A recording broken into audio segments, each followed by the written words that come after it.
So my name is Rowan Shaahin. I am 19 years old from Gaza. I was going to college in Gaza in the University of Palestine, and I was studying pharmacy until the genocide began and I had to leave.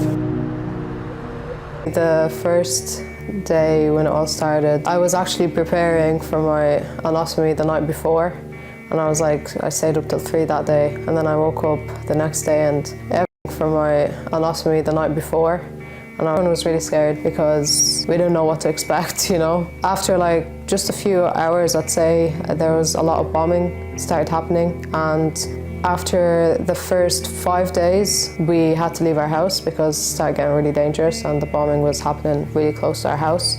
So we had to evacuate. And especially that day when they bombed the hospital, Baptiste Hospital, and around 400 people were killed. They bombed the entrance of the hospital and the hall. I think that day really when we were there, it really proved to us that it could be us next, because they killed a bunch of people just there, so what makes you think that they won't kill you next, you know? I'm leaving behind my home, I'm leaving behind my family, I'm leaving behind my friends, I'm leaving behind everyone. I think you start seeing everything in your daily life as a sort of privilege. Go to the shops, to even go outside feeling like you're safe, you know. When we first arrived to this place, it was kind of a shock just being here, to be honest, because even sometimes I walk down the street and I'm like, where am I, you know? That kind of feeling of I don't know where I belong at this point. It's a crisis from food, water, living in a tent, your children dying, you're being the only survivor from your family, all your friends dying, even being buried, you know, you don't have the privilege of being buried.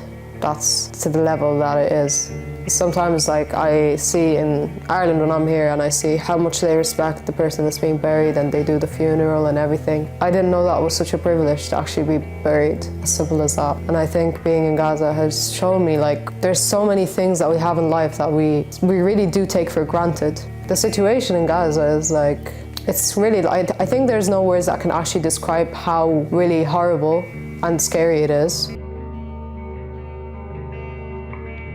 I believe there's a lot that can be done. We can remember them. We can keep them in our thoughts and our prayer. We can extend our helping hands as much as we can financially and help elevate the suffering and the hunger by providing and assisting the humanitarian and the relief organizations in what they do as much as we can and in whatever way we can. We should engage in whatever way we can in making everybody, the Irish people and the people, whoever we can reach, of the just cause of the people of Palestine, particularly the Gazans. And everybody can do that. I mean, you don't have to be Muslim or Palestinian to help. This is how I spend my life.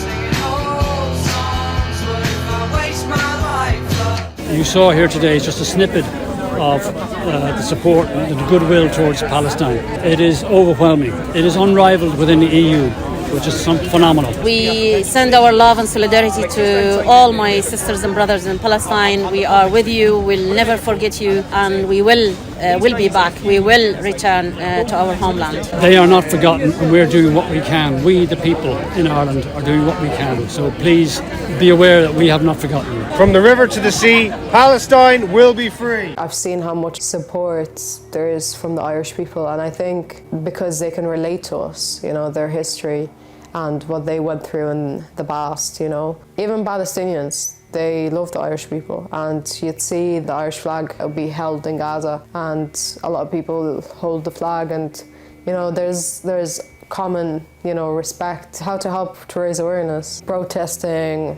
trying to get your voice to be heard, boasting. There's a lot of people that have died, and I think anyone could make, you know, little short films about their story and tell their story, because they're not just a matter of numbers, you know, they're a number of names, and each one of them, they had a life, they had people that loved them, they had a family, they had friends, they had dreams, and I think there's a lot of stories that were born in Gaza that their story deserves to be heard.